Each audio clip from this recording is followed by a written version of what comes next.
Should the New Zealand Wars be commemorated as a national public holiday? That's the question being asked of Andrew Little by Otorohonga College students who created a petition which led to a National Day of Commemoration. Now, the former Labour leader has previously voiced his support for marking the New Zealand Wars with a public holiday.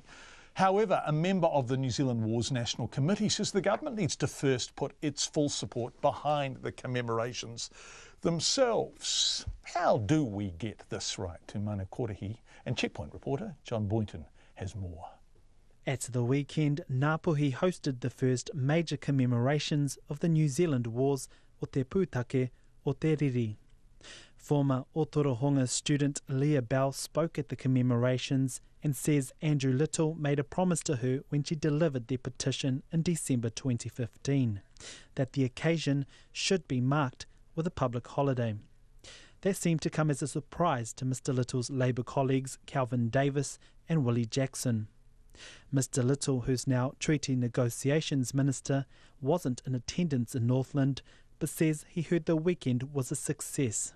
Certainly I'm a very strong supporter of the New Zealand Wars being properly observed, and it was great to see over the weekend that happening. I think as New Zealanders we need to know all our history, including the history that as Pākehā we might be uncomfortable with.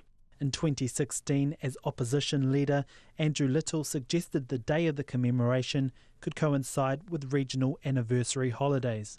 I have in the past said, look, we've got all these provincial holidays. We haven't had provincial government since 1863. Maybe during those provincial holidays, actually that might be an occasion where, certainly those regions where it applies, that might be a time to observe and understand those New Zealand wars. Mr Little says he'll discuss the possibility of making the New Zealand War commemorations a public holiday with the Labour caucus, but it's not a priority. It's not high on the priority list at the moment as we're dealing with housing crises, prison crises and lifting wages and incomes and sorting out a lot of the long-standing problems. Carpy Amudha, he sits on the New Zealand Wars National Committee. He says calls to make the commemorations a public holiday are premature, and he can foresee backlash from the business sector. And primarily that will come from employers' association, business owners, because there is a cost. They will be required by law to carry the cost of an extra day, a national day. Carpy Amudha, he says it's too early to tell how successful the commemorations have been. In terms of public awareness, I think they've gone really well. In terms of success from a government support point of view, marginally well.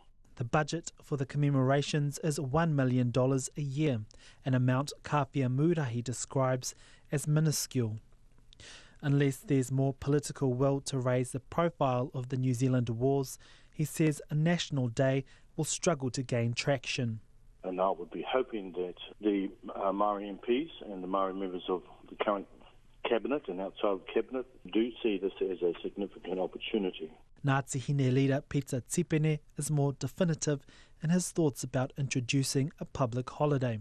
The answer is yes, and I think it will accelerate things if it was made a national holiday and made people think, why actually are we on holiday? A New Zealand Wars Commemoration Day set up by the national government was first held last year on October the 28th. Mo te hōtaka o te ahi pōnei, ko John Boynton ahau.